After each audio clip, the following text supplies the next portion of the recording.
Fala, meus amigos da enfermagem, quem fala com vocês é o enfermeiro Raimundo, aqui no Instituto Brasileiro Sou Enfermagem, e hoje o nosso tema é sobre segurança. Vamos falar sobre segurança na prescrição e na administração dos medicamentos. Vamos fazer uma pequena introdução, depois vamos falar sobre os aspectos legais na prescrição dos medicamentos e depois vamos falar sobre práticas seguras. Práticas seguras em 3 aspectos: práticas seguras para a prescrição de medicamentos, depois para a distribuição de medicamentos e práticas seguras na administração de medicamentos. Por fim, vamos encerrar esse conteúdo falando da assistência de enfermagem na administração de medicamentos. Por se tratar de um assunto um pouco extenso, esse conteúdo ele vai ser dividido em algumas videoaulas, tá? E aí eu peço para vocês acompanharem todas as outras aulas para poder compreender o conteúdo, ok? Então, vamos lá. Qual que é a finalidade de trazermos esse tema? Tem a finalidade de promover práticas seguras na prescrição e na administração de medicamentos nos estabelecimentos de saúde. Em todo o mundo, os eventos adversos no processo de assistência à saúde são frequentes. Em resposta a esse preocupante quadro, a Organização Mundial da Saúde, OMS, lançou em 2004 o programa Aliança Mundial para a Segurança do Paciente, que conclama todos os países membros a adotarem medidas para assegurar a qualidade e segurança da assistência prestada nas unidades de saúde. Só para vocês observarem que esse tema é um tema a nível mundial, tá? Estudo realizado nos Estados Unidos da América revela que cada paciente internado em um hospital norte-americano está sujeito a um erro de medicação por dia, sendo registrados anualmente nessas instituições no mínimo 400 mil eventos adversos evitáveis relacionados a medicamentos. Esses eventos adversos podem verificar-se em todas as etapas da cadeia terapêutica e sua ocorrência aumenta consideravelmente os custos do sistema de saúde, ou seja, o paciente está internado, o evento adverso que pode ocorrer com esse paciente vai ocasionar mais tempo de internação, mais recursos humanos, mais recursos materiais e, consequentemente, mais gastos, tá bom? Estima-se que os erros de medicação em hospitais provoquem mais de 7 mil mortes por ano nos Estados Unidos, acarretando importantes custos tangíveis e intangíveis. No Brasil, ainda não estão disponíveis estatísticas de óbitos relacionados a erros de medicação. Diante da possibilidade de prevenção dos erros de medicação e do risco de dano em função de sua ocorrência, torna-se relevante identificar a natureza e determinante dos erros como forma de dirigir ações para a prevenção. As falhas no processo de utilização de medicamentos são consideradas importantes fatores contribuintes para a redução da segurança do paciente. Ou seja, quanto mais falhas houver aí no processo de assistência ao paciente, essa segurança do paciente vai estar comprometida. Considerando-se a prevenção de erros, deve-se destacar o grupo de medicamentos chamado de potencialmente perigosos ou de alta vigilância, que possuem maior potencial de provocar dano ao paciente quando existe erro na sua utilização. Erros envolvendo esses medicamentos têm maior gravidade, sendo necessária a adoção de protocolos específicos para a prevenção. Nós já falamos em outras videoaulas sobre medicamentos de alta vigilância. Depois vocês podem dar uma olhada aí no nosso canal que tem bastante aula a respeito disso, tá? Em pesquisa que analisou eventos adversos relacionados a medicamentos que ocorreram em um hospital norte-americano de 1994 a 2000, foi observado que mais da metade dos eventos preveníveis que provocam danos nos pacientes envolvia, olha só, 3 tipos: anticoagulantes, opioides e insulinas. A incorporação de princípios para reduzir erros humanos, minimizando os lapsos de memória, promovendo acesso a informações sobre os medicamentos e desenvolvendo padrões internos de treinamento, reduz a probabilidade de falhas e aumenta a chance de interpretá-las antes de resultar em prejuízo ao paciente. Nesse sentido, deve-se incluir estratégias como a padronização de processos, o uso de recursos de tecnologia da informação, educação permanente e, principalmente, o acompanhamento das práticas profissionais em todas as etapas do processo que envolve o medicamento. Medicamento, pessoal, é muito sério. Quando se trata de administrar um medicamento, é muito sério. O medicamento pode ser fatal se ele for administrado de uma maneira errada, tá? Com isso, além de ocasionar um prejuízo ao paciente, vai ocasionar também um prejuízo para o profissional e um prejuízo também para a instituição ao qual esse profissional está trabalhando. É uma responsabilidade tanto do profissional como da instituição. Por isso que a instituição deve investir nessa segurança do paciente, contemplando todos esses aspectos aqui que nós acabamos de falar, para evitar erros, né? No Brasil, pesquisa bibliográfica realizada na base de dados da PubMed, de 10 de abril de 2013, utilizando os termos medicação, erro e Brasil, encontrou 74 artigos publicados entre 1978 e 2012, sendo 66 deles em instituições hospitalares e 8 em estabelecimentos de saúde não hospitalares. Então, hoje, se nós fizermos essa pesquisa com esses mesmos dados, com certeza vamos encontrar muito mais artigos. Por quê? A pesquisa relacionada a erros de medicação, segurança do paciente, aumentou significativamente. É um assunto atual e que é discutido hoje no mundo inteiro. Esses dados, ou seja, esses dados que foram pesquisados aqui no ano de 1978 a 2012.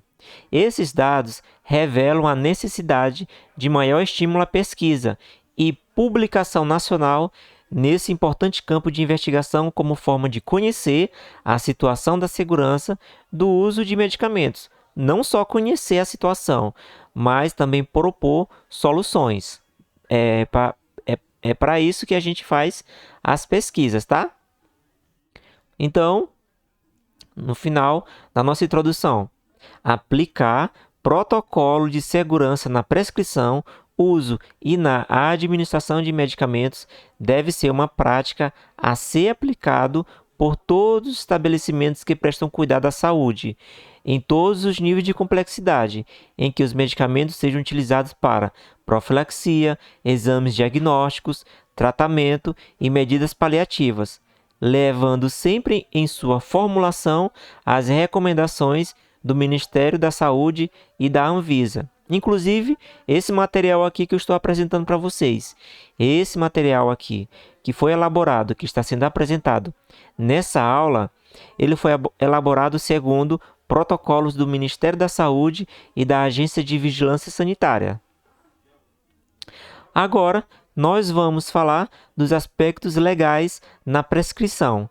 Para fins de nosso estudo, a prescrição ao qual nós vamos falar aqui será a prescrição médica em âmbito hospitalar, ok?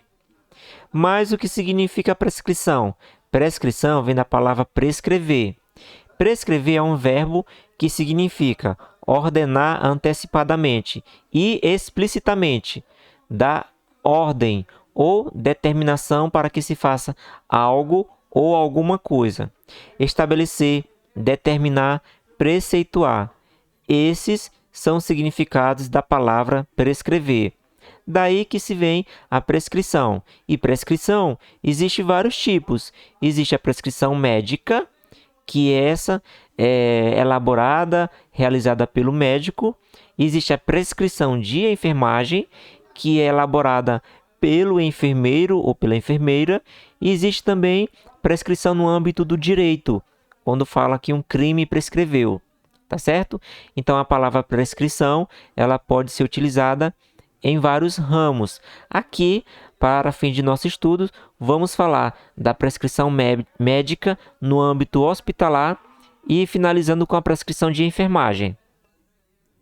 Então, a elaboração da prescrição de medicamentos para os médicos é amparado legalmente nessas legislações aqui que eu vou falar. Olha só, o decreto número 20.931, de 11 de janeiro de 1932. Esse decreto, ele regula e fiscaliza o exercício da medicina, da odontologia, da medicina veterinária e das profissões de farmacêutico, parteira e enfermeira no Brasil e estabelece penas, tá? Eu quero destacar aqui para vocês o seguinte, e eu quero que vocês deixem fixo isso na mente. Todas as profissões, elas têm uma base legal, uma base ética que elas têm que seguir. Existe uma responsabilidade ética e legal em cada profissão, seja médico, seja enfermeiro, seja técnico em enfermagem, auxiliar de enfermagem, fisioterapeuta e assim vai, tá? Como nós, que somos da área da saúde, técnicos em enfermagem, enfermeiros, lidamos diretamente com o paciente no âmbito hospitalar ou ambulatorial, nós nunca estamos fazendo um atendimento isolado, sempre vamos prestar uma assistência de enfermagem envolvendo aí outros profissionais, na sua maioria das vezes, tá? O técnico de enfermagem, por exemplo, ele nunca trabalha só isolado. O técnico de enfermagem, por lei, ele deve sempre trabalhar sob a supervisão do enfermeiro. O enfermeiro, sim, ele já trabalha de uma forma mais autônoma, tá? E dependendo da situação, o enfermeiro ele não consegue prestar toda a assistência para aquele paciente, garantir essa assistência, terminar essa assistência sem um outro profissional, sem um médico, sem um fisioterapeuta, sem um nutricionista e assim vai, tá? Mas aqui não cabe esse assunto. Nós vamos falar aqui apenas de algumas bases, da base legal, da prescrição médica e depois vamos falar da prescrição de enfermagem. Temos também a RDC, número 10, de 2001, que aprova o regulamento técnico para os medicamentos genéricos. Depois, tem a lei número 5.991, de 17 de dezembro de 1979, que dispõe sobre o controle sanitário do comércio de drogas, medicamentos, insumos farmacêuticos e correlatos, e dá outras providências. Existe também o Código de Ética Médica, que foi formulado a partir da Resolução 2217 de 2018 e as suas alterações através de resoluções número 2222 de 2018 e 2226 de 2019. Essas são a base legal da prescrição médica, ao qual o médico, quando ele vai prescrever para o paciente, ele deve se atentar, tá? Mas eu quero abrir um outro parêntese aqui muito importante, já trazendo para a nossa atualidade. Agora, no período de pandemia, teve algumas alterações relacionadas no âmbito da saúde, envolvendo aí várias profissões. Como nós estamos falando em prescrição médica, existiu 3 mudanças significativas referente à prescrição dos médicos agora, nesse período de pandemia, ao qual eu quero destacar aqui para vocês, tá bom? Então vamos lá. Primeiro, a prescrição para todo o território nacional. A medida provisória número 983 alterou o artigo 35 da Lei 5.991 de 1973, que passa a permitir ao médico prescrever para todo o território nacional, independente do estado em que tenha sido emitido. Porque antes o médico só podia prescrever para o seu estado. Mas agora, por conta da pandemia, foi criada essa medida provisória que agora o médico pode prescrever para todo o território nacional, independente do estado em que ele esteja. Agora, não se sabe se essa medida provisória ela vai continuar após a pandemia ou se eles vão revogar ela. Aí vamos ter que esperar, né? Vou ler aqui para vocês um pedaço dessa medida provisória. O receituário de medicamentos terá validade em todo o território nacional, independentemente do ente federativo em que tenha sido emitido, inclusive o de medicamentos sujeito ao controle sanitário especial, nos termos da regulação. Essa foi uma grande medida, uma grande mudança que aconteceu aí no âmbito nacional, tá? Para os médicos, para a prescrição médica. A segunda grande medida é essa daqui: prazo de validade das receitas foram ampliados, ou seja, de acordo com a lei número 14.028 de 2020, tanto as receitas médicas quanto as odontológicas, seja de uso simples ou contínuo, tiveram seus prazos ampliados enquanto durar a pandemia do novo coronavírus. O disposto no caput não se aplica ao receituário de medicamentos sujeito ao controle sanitário especial, que seguirá a regulamentação já da Anvisa. E a terceira e última mudança é sobre a prescrição por telemedicina. A Lei número 13.989 de 2020 permite a prescrição médica em formato digital. O médico emite a prescrição eletrônica e depois assina com o certificado digital através do método ICP, Infraestrutura de Chaves Públicas Brasileiras. O paciente recebe essa prescrição por e-mail, SMS ou aplicativo de mensagem e após o recebimento, ele encaminha à farmácia ou ao farmacêutico, que faz a validação, a autenticidade da receita e depois registra e faz a dispensação aí para o paciente, tá bom? Então essas foram as três medidas, as três modificações importantes que aconteceram agora no período da pandemia relacionado com a prescrição médica. Sobre a telemedicina, eu acredito que não vai voltar, porque a tendência é cada vez essa parte da tecnologia estar relacionada com saúde ser ampliado. Quando nós falamos da prescrição médica e o papel da enfermagem, é importante refletirmos sobre a responsabilidade ética e legal dos profissionais de enfermagem em relação à administração de medicamentos, tanto para os pacientes e também para a própria prescrição de enfermagem. Ou seja, pessoal, quando o médico for prescrever para um paciente, principalmente nesse âmbito hospitalar, ele tem que ficar atento a várias responsabilidades éticas e legais que diz respeito à profissão dele. Até aí, ok. Nós já discutimos isso aqui, né? Agora vai chegar uma segunda parte. É a parte de executar essa prescrição. O médico prescreveu, agora essa prescrição está nas mãos de um profissional da enfermagem, seja um técnico em enfermagem, seja um enfermeiro. Ele vai executar aquilo que está na prescrição. Normalmente as prescrições médicas vêm para ser executado, na sua grande maioria, são medicamentos, né?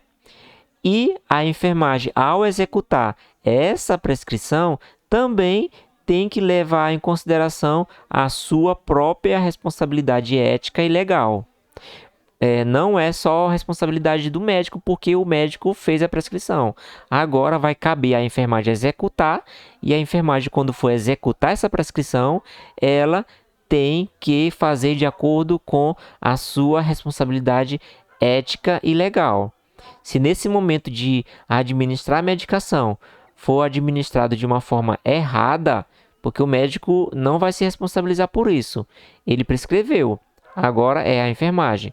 Outra coisa que é importante eu falar a respeito disso, apesar de não ser uma aula voltada para a ética, eu estou apenas falando das bases legais aí da prescrição. a enfermagem não pode administrar nenhum tipo de medicamento que tenha dúvida, que não sabe o seu efeito, que não sabe para que serve aquela medicação e quais os efeitos adversos. Na dúvida, a enfermagem não pode fazer nada, principalmente no que diz respeito à prescrição. E pior ainda, se a prescrição for ilegível, se não tiver sendo entendida, tá? Uma solução é ir até aonde o médico está, discutir, conversar com ele, para tentar entender o que está escrito ali. E na dúvida também tirar dúvida com ele, se realmente é aquela dosagem, se realmente é aquele medicamento, tá? Pode também chamar o enfermeiro para conversar. Pessoal, nunca deve ser feito nada na dúvida, tá? Então, a base legal no que diz respeito ao profissional da enfermagem, que ele tem que se atentar, são esses aqui que eu coloquei em tela. Tem um decreto-lei número 94.406 de 1987, tem um Código de Ética dos Profissionais de Enfermagem, tem as resoluções do Conselho Federal de Enfermagem, tem também os pareceres técnicos dos Conselhos Regionais de Enfermagem, existe também o Código Civil Brasileiro e o Código de Defesa do Consumidor. Por quê?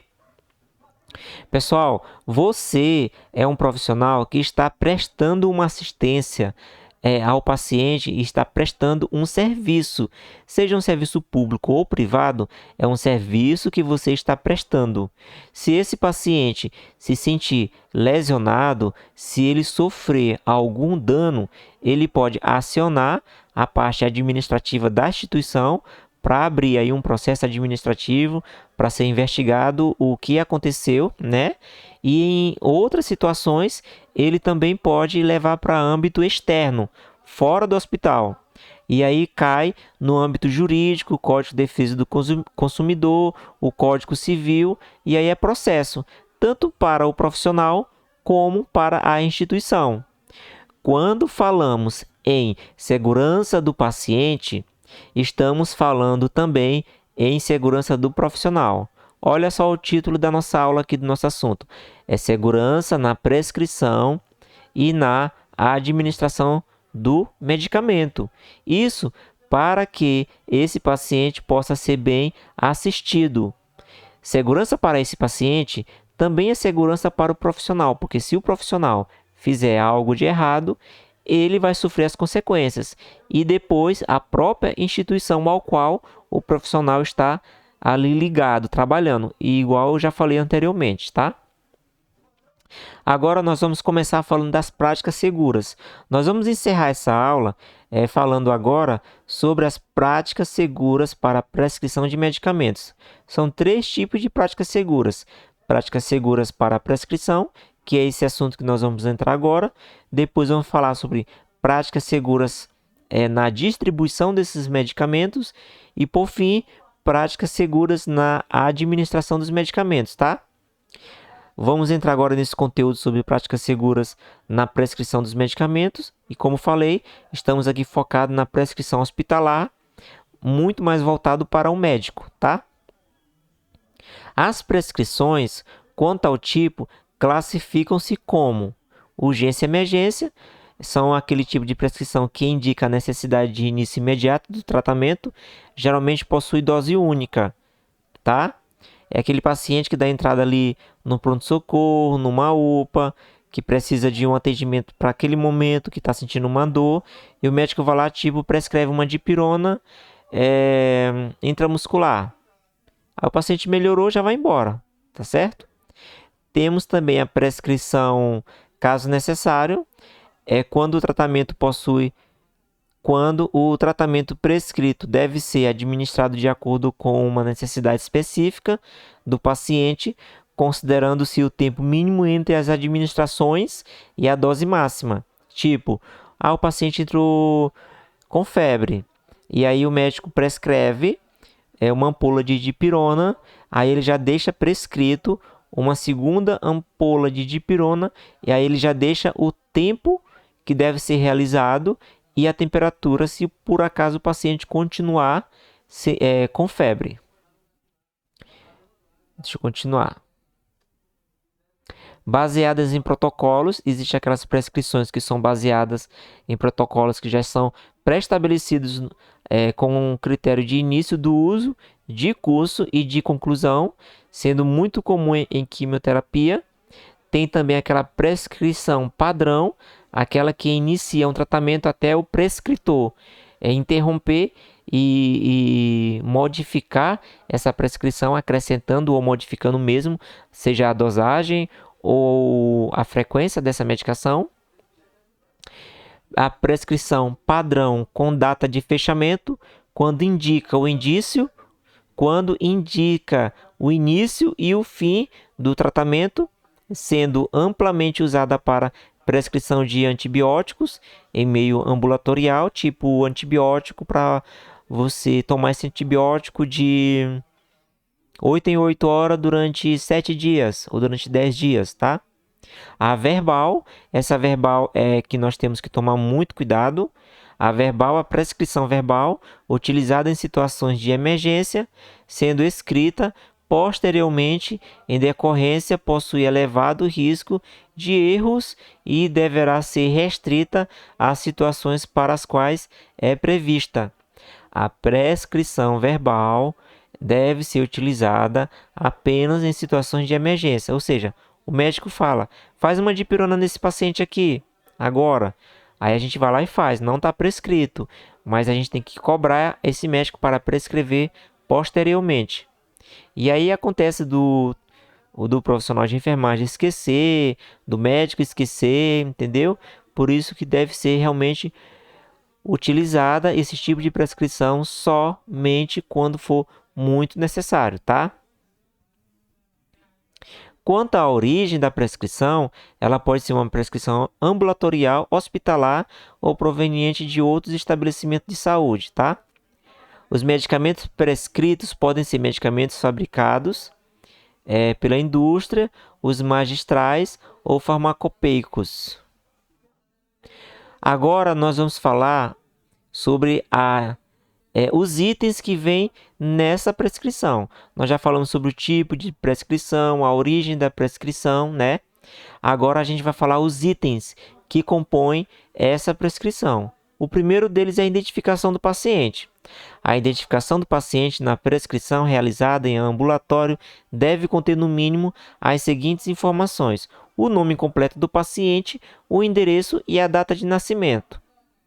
Já no paciente do hospital, ele está hospitalizado, essa prescrição ela deve ser realizada em um formulário institucional, ao qual tem o nome do hospital, o nome completo do paciente, o número do prontuário ou o registro de atendimento, o número do leito, o serviço que esse paciente está recebendo, se tiver enfermaria, anotar, se for apartamento também colocar, se tiver andar, ala e assim, colocar o máximo de identificação possível. Inclusive, que é muito utilizado, é a data de nascimento do paciente, porque tem os nomes iguais de pacientes, e aí a gente tira a diferença dessas informações com a data de nascimento. A identificação do paciente na prescrição deverá utilizar exclusivamente o nome completo do paciente.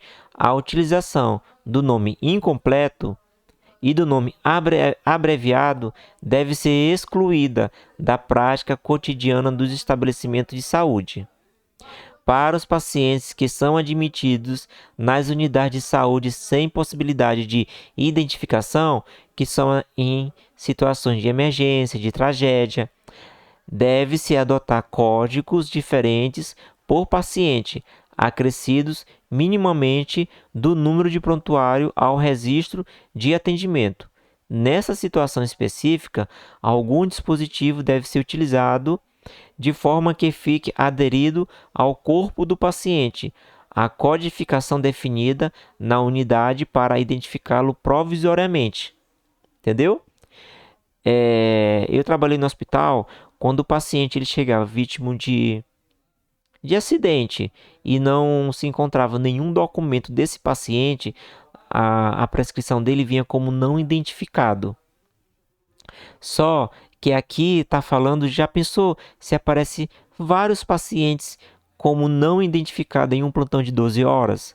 Aí não dá, né, pessoal? A gente vai ter que criar uma forma, uma estratégia de não colocar somente a palavra não identificado na prescrição. Vamos colocar não identificado mais algum código para diferenciar esse não identificado com aquele outro não identificado. É isso que está querendo falar aqui o texto. B, o segundo ponto, identificação do prescritor na prescrição. A identificação do prescritor deverá ser realizada contendo o nome completo e o número do registro do conselho profissional e a assinatura.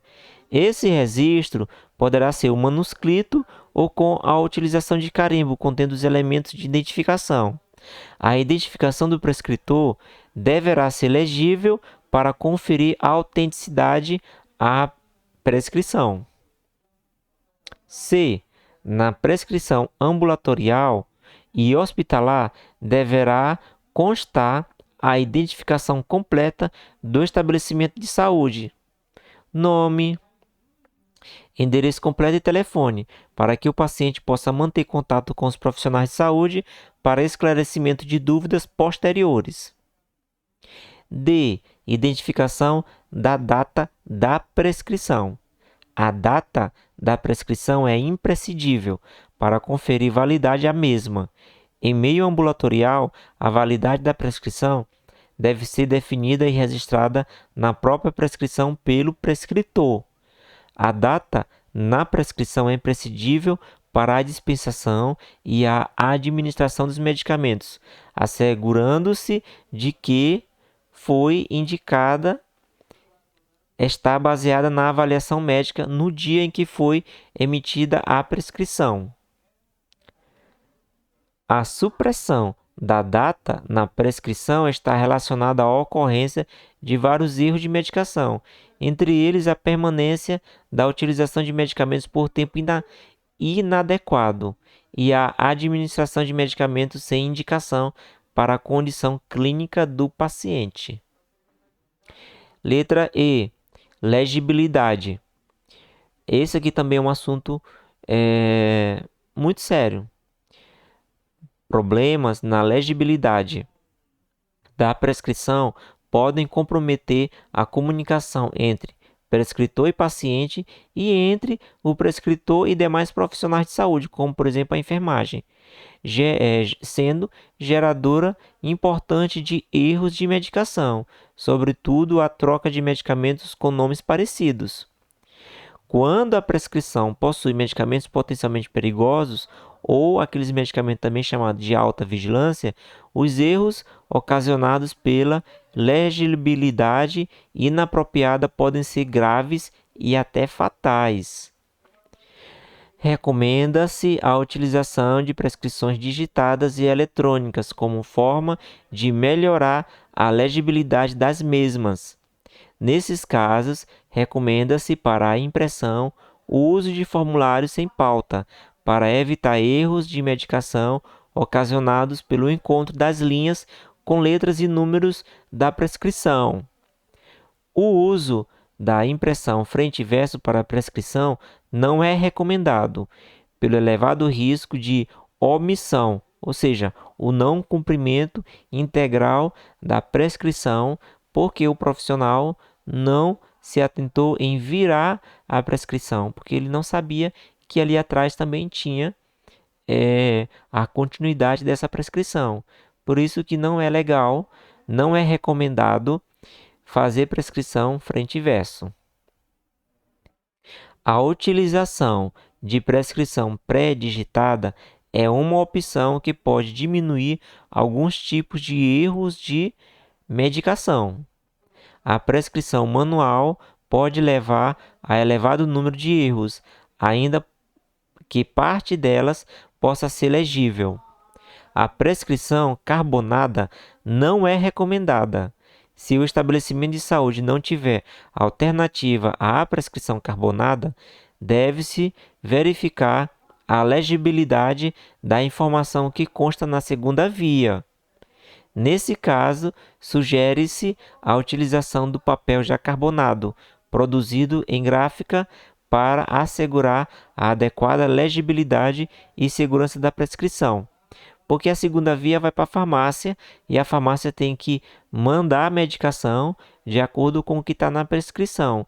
E se alguém lá na farmácia não conseguir identificar, ou pode até mesmo identificar um nome diferente, entendeu? E aí ocasionar um erro. Uso de abreviaturas. Recomenda-se que os medicamentos sejam prescritos sem o uso de abreviaturas, pois seu uso aumenta a chance de erro de medicação. Caso seja indispensável em meio hospitalar, a instituição deve elaborar, formalizar e divulgar uma lista de abreviaturas padronizadas, de modo a promover a adequada comunicação entre os membros da equipe de saúde. Ainda continuando com o uso de abreviaturas. Essa lista, que é a lista de abreviaturas instituído pela instituição, não deve conter abreviaturas de unidade U e unidades internacionais UI, utilização de fórmulas químicas e nomes abreviados de medicamento. As abreviaturas U, I, UI, significando unidades, e unidades internacionais, respectivamente, são consideradas as mais perigosas de todas, pois podem levar à administração de doses 10 ou 100 vezes maior do que a prescrita. Para vocês observar que é muito sério isso, tá? Dessa maneira, deve-se abolir o uso de abreviaturas U e UI, escrevendo a palavra unidade por extenso no lugar de U ou unidade internacional no lugar de UI. Caso exista padronização de abreviatura para via administração, preferir o uso de EV para endovenoso em vez de IV intravenoso, em função do risco de erro de interpretação do IV como IM, sobretudo quando associado à pouca legibilidade da prescrição. Agora vamos falar da denominação dos medicamentos. Os medicamentos devem ser prescritos utilizando-se a denominação comum brasileira e, em sua ausência, a denominação comum internacional. Quanto à denominação de fitoterápicos, observar a determinação da denominação comum brasileira de fitoterápicos ou, quando omisso, utilizar a denominação botânica, acrescida da parte da planta utilizada. Prescrição de medicamentos com nomes semelhantes. Esse assunto de prescrição de medicamentos com nomes semelhantes é também um assunto muito importante que nós já falamos lá em medicamentos altamente perigosos, os medicamentos MAV. Falamos também de medicamentos ou de medicamentos potencialmente perigosos, tá? Deixa eu só achar aqui, achei a minha aula. Prescrição de medicamentos com nomes semelhantes. Medicamentos cujos nomes são reconhecidamente semelhantes a outros de uso corrente na instituição devem ser prescritos com destaque na escrita da parte que os diferencia. E pode ser utilizada a letra maiúscula ou negrita. Vamos dar um exemplo aqui. A dopamina e dobutamina. Olha só, dopa e o outro dobu, porque a parte que os diferencia. São medicamentos bem parecidos, tá? Dobutamina e dopamina. Porém, cada um com um efeito diferente, com uma ação diferente, com uma função diferente. Tá bom? Os membros da Comissão de Farmácia e Terapêutica e do Núcleo de Segurança do Paciente do estabelecimento de saúde deverão organizar lista de medicamentos com os nomes semelhantes ou embalagens parecidas, selecionados nos estabelecimentos de saúde e que possam ser fonte de erro para divulgação entre os profissionais na instituição. Inclusive, instituir protocolo. Protocolo para a manipulação desses medicamentos considerados medicamentos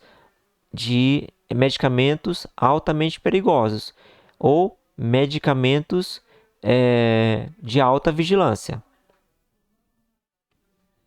Expressões de doses. O sistema métrico deverá ser adotado para expressar as doses desejadas. As unidades de medidas são métricas. Colher, ampola, frasco. Devem ser eliminadas das prescrições, quando utilizadas isoladamente para expressar a dose.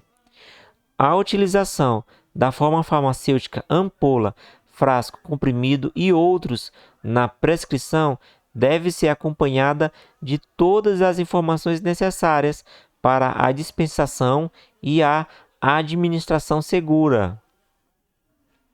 A unidade de medida deve ser claramente identificada e, quando se tratar de microgramas, este deve ser escrito por extenso.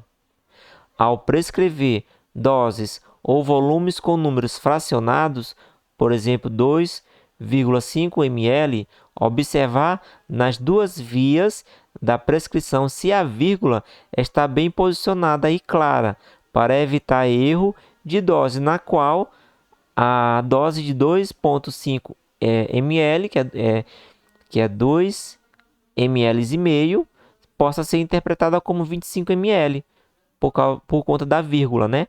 Principalmente naquela prescrição que está com carbono.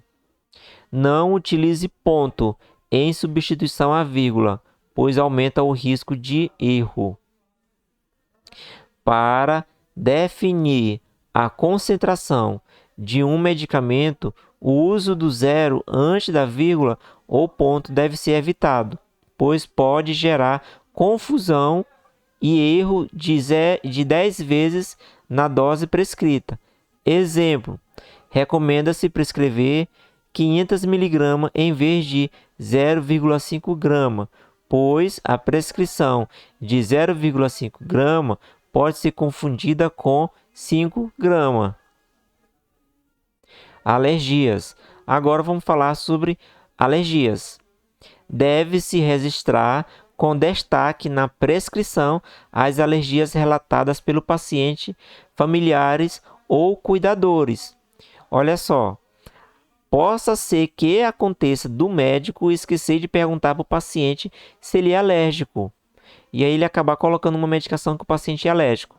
Na hora de você administrar, fazer valer essa prescrição, principalmente se for a primeira prescrição do paciente, esse paciente que deu entrada no hospital, você deve perguntar se ele é alérgico a alguma medicação. Não é porque está ali na prescrição que você vai administrar de uma forma cega. Sempre verificar, tá? O registro do relato de alergia na prescrição subsidia a adequada análise farmacêutica das prescrições e os cuidados de enfermagem, reduzindo assim a chance da dispensação e administração de medicamento ao qual o paciente é alérgico. Em hospitais que utilizem prontuários e prescrições eletrônicas, as alergias do paciente devem ser registradas no sistema eletrônico e constar em todas as prescrições emitidas para o paciente. Informações importantes. O prescritor poderá registrar na prescrição qualquer informação que considere relevante para que a assistência ao paciente seja segura e efetiva, considerando-se os múltiplos atores no processo assistencial e a necessidade de informação completa, clara e precisa. É importante ressaltar que nas prescrições ambulatoriais deverão ser registradas todas as orientações sobre como utilizar o medicamento, bem como as recomendações não farmacológicas devem constar também na prescrição. Padronização de medicamentos. O estabelecimento de saúde deve ter uma lista de medicamentos selecionados e padronizados, considerando-se critérios de efetividade, segurança e custo. A padronização deve ser homologada, publicada e divulgada a todos os profissionais do estabelecimento de saúde. Recomenda-se que o estabelecimento de saúde elabore uma relação de medicamentos por especialidade, em consonância com a padronização da instituição, de forma a permitir mais familiaridade do prescritor com indicação, contraindicação, doses, reações adversas, entre outros aspectos relacionados ao medicamento. Agora vamos falar sobre as doses. O cálculo das doses de medicamento é fonte importante de erros graves e este problema pode ser minimizado com a familiaridade do prescritor com o medicamento e com a conferência do cálculo. Recomenda-se que as doses prescritas sejam conferidas pelo prescritor antes da assinatura da prescrição, tendo como referência o melhor nível de evidência científica disponível. Para medicamentos cujas doses são dependentes de peso, superfície corporal e clearance de creatinina, recomenda-se que o prescritor anote tais informações na prescrição para facilitar a análise farmacêutica e a assistência de enfermagem, principalmente quando for relacionado com pacientes pediátricos, né? Precisa-se do peso dessa criança, ou pacientes obesos, ou pacientes que têm aí que o paciente é adulto, mas que é muito caquético, muito magro. Preconiza-se que a farmácia disponibilize em meio hospitalar o maior número possível de medicamentos prontos para o uso, que é naquelas doses unitárias, e que dispensem a manipulação prévia à administração. Deve-se implantar a dupla checagem na farmácia e no momento do recebimento pela enfermagem das doses prescritas, principalmente para medicamentos potencialmente perigosos. Essas doses únicas existem em hospitais. Olha só, pessoal. Existem hospitais que a farmácia desses hospitais, quando vão dispensar os medicamentos para as crianças, dispensam os medicamentos já nas doses que está na prescrição. Eles não mandam ampolas, tipo uma ampola de 1 ml, quando o médico prescreveu para fazer 0,3 ml. A farmácia já manda a seringa com a medicação ali dentro da seringa, já fracionada, em dose única, tá? Isso é muito bom. E a dupla checagem deve ser feita pela enfermagem antes da administração do medicamento. A dupla checagem é particularmente importante para medicamentos prescritos em pediatria, oncologia e unidade de tratamento intensivo, principalmente no momento da administração. Não sei se vocês já ouviram falar da dupla checagem. A dupla checagem é quando o medicamento é realizado por duas pessoas, seja um técnico em enfermagem com mais um técnico de enfermagem com o enfermeiro, entendeu? Esse medicamento ele é preparado e administrado por duas pessoas que estiveram presentes durante todo aquele momento, todo aquele processo de separação, preparação e administração do medicamento, e depois vai ali no prontuário do paciente e checa, tá certo? Isso é a dupla checagem. A prescrição deverá conter informação sobre a duração do tratamento, procurando evitar dessa maneira que os medicamentos possam ser consumidos continuamente sem indicação. Quando ambulatorial, a prescrição de medicamento de uso crônico deverá indicar a duração do tratamento, pois é necessário estabelecer um prazo para que o paciente seja reavaliado pelo médico. A expressão uso contínuo ou usar sem parar, sem prazo para o paciente ser reavaliado, não deve ser utilizada em prescrições ambulatoriais. Expressões vagas como usar como de costume, usar como habitual, a critério médico, se necessário, sem indicação de doses máximas, posologia e condição de uso, uso contínuo e não parar, deve ser abolida das prescrições. É o que a gente mais vê, né? Principalmente aí, vou dar um exemplo aqui, uso contínuo, né? A gente encontra bastante, mas nós que estamos aqui aprendendo é justamente para isso, para que a gente possa modificar um pouco essa situação quando a gente identificar. Muita coisa na saúde, pessoal, tem atualizado, muita coisa muda em pouco tempo e muitos profissionais acabam não acompanhando aí as atualizações na área da saúde, acarretando aí vários problemas na hora de trabalhar dentro de uma instituição.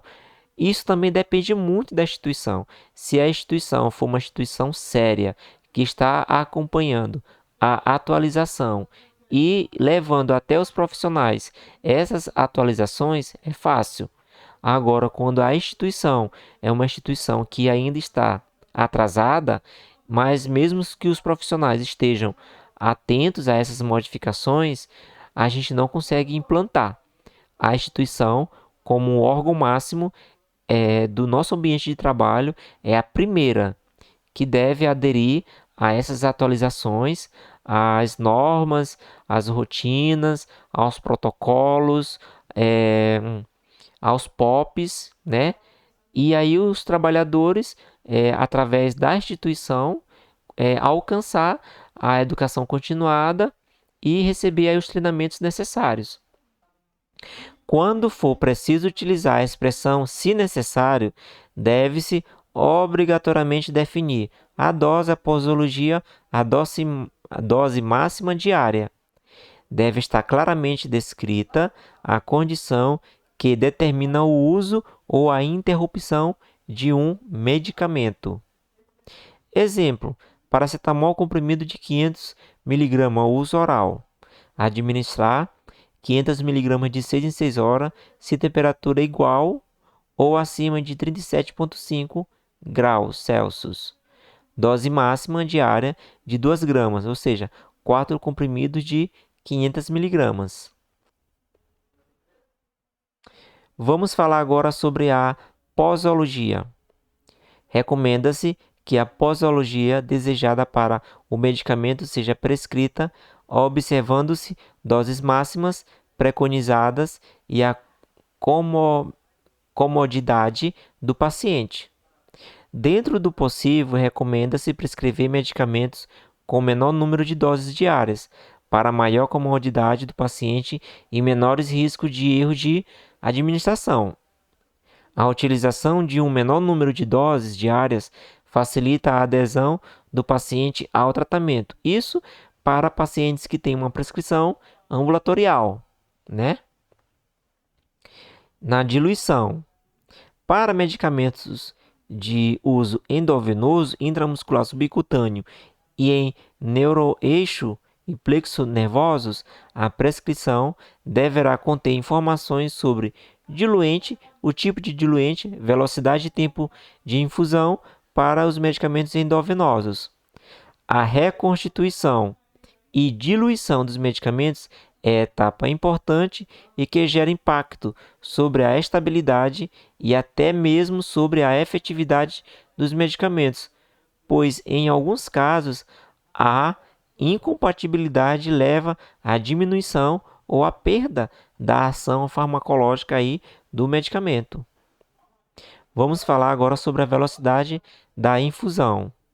A velocidade da infusão está associada a reações adversas clássicas, tal como a síndrome do homem vermelho, que ocorre com a infusão rápida de vancomicina. É indispensável, portanto, a definição da velocidade de infusão na prescrição, considerando-se a melhor evidência científica disponível, assim como as recomendações do fabricante do medicamento, evitando-se a ocorrência de eventos adversos possíveis de prevenção. Vamos falar agora sobre a via de administração. A via de administração deve ser prescrita de forma clara, observando-se a via de administração recomendada pelo fabricante para o medicamento. Não é porque o médico colocou lá um medicamento e colocou a via e que a gente vai seguir. Temos que saber que aquele medicamento, a recomendação do fabricante é realmente para aquela via. Vou dar um exemplo. Se o médico prescreveu cetoprofeno endovenoso, aí você vai pega o cetoprofeno para administrar uma ampola, mas na ampola está falando que é intramuscular. Você vai fazer? Claro que você não vai fazer. Você vai até onde o médico e fala para ele: doutor, só existe ampola cetoprofeno para ser administrado intramuscular, não tem para ser administrado endovenoso. E aí ele deve mudar a prescrição ou mudar o medicamento, tá? Isso você tem que ficar atento. Se a recomendação do fabricante lá na embalagem do medicamento está de acordo com a prescrição do médico, tá bom? O uso de abreviaturas para expressar a via de administração deverá ser restrito somente às padronizadas no estabelecimento de saúde. Agora vamos falar da modificação da prescrição, ou seja, já existe uma prescrição no paciente e agora o médico vai modificar essa prescrição. Em prescrições hospitalares, o prescritor deverá se certificar de que as alterações na prescrição foram feitas de forma clara, legível e sem rasura. O prescritor deverá fazer as alterações na primeira e segunda via da prescrição.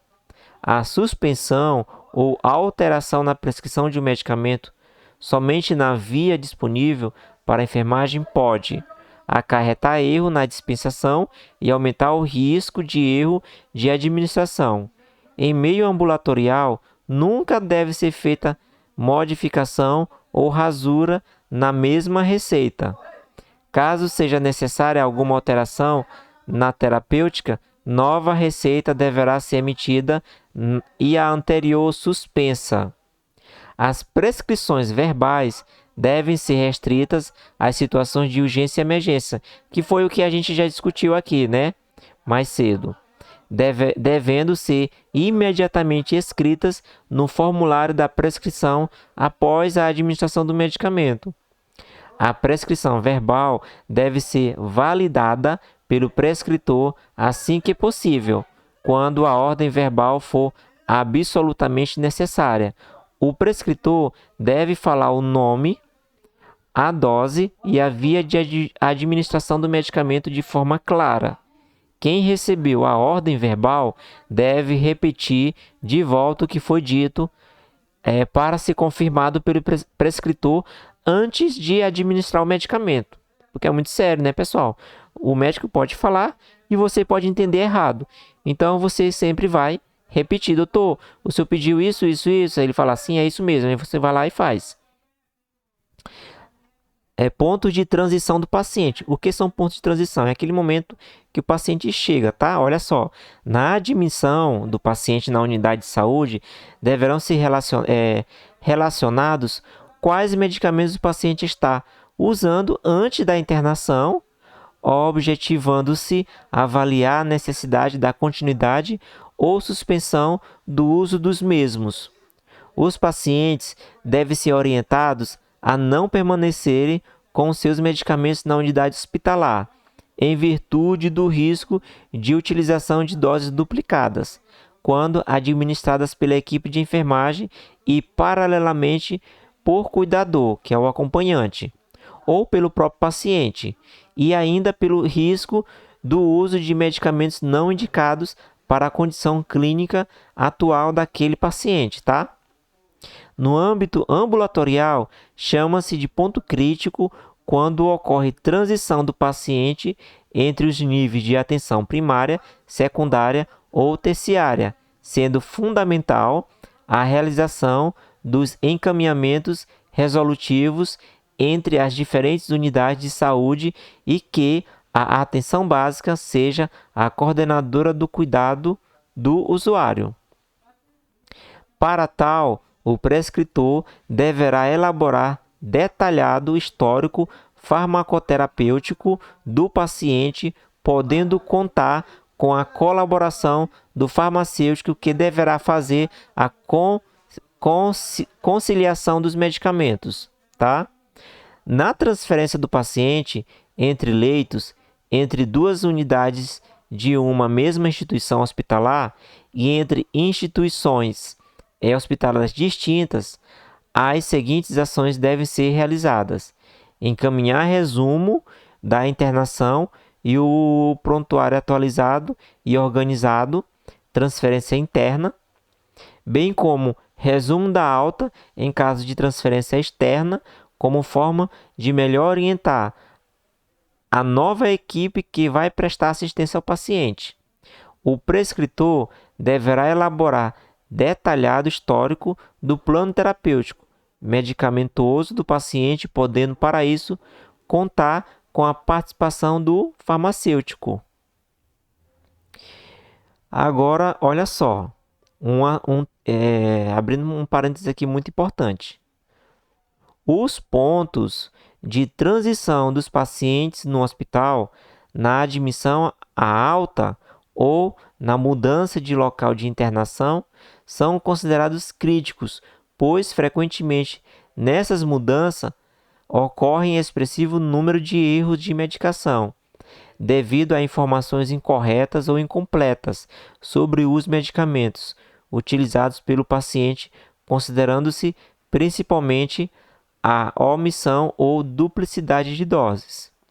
Nos pontos de transição, especialmente na alta hospitalar, o paciente deverá receber uma prescrição contendo todos os medicamentos de que fará uso e as recomendações necessárias à continuidade do tratamento, sendo recomendável a participação do farmacêutico com orientações para o uso seguro e racional dos medicamentos. Agora, vamos falar sobre a prescrição segura de medicamentos potencialmente perigosos ou de alta vigilância. Nós já falamos disso em aulas anteriores, mas eu vou fazer apenas um breve resumo sobre isso, tá? As unidades de saúde deverão divulgar a lista de medicamentos potencialmente perigosos ou chamados também de alta vigilância, que constam na relação de medicamentos selecionados na instituição, indicando as doses máximas desses medicamentos, a forma de administração e a indicação e a dose usual. O número de apresentações e concentrações disponíveis de medicamentos potencialmente perigosos ou de alta vigilância, especialmente anticoagulantes, opioides, insulinas e eletrolíticos concentrados, deve ser limitado.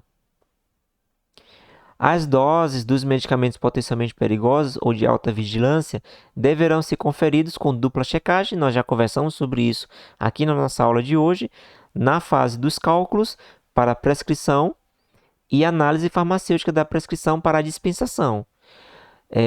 Para o acesso à lista completa de medicamentos potencialmente perigosos ou de alta vigilância no uso hospitalar e ambulatorial, recomenda-se acessar o sítio eletrônico no endereço eletrônico abaixo, que é www.ismp/brasil.org.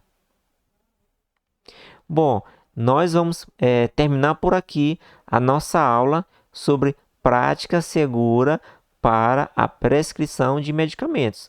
Falamos aqui das recomendações para práticas seguras na prescrição de medicamentos. Na próxima aula, nós vamos falar sobre as práticas seguras para a distribuição dos medicamentos.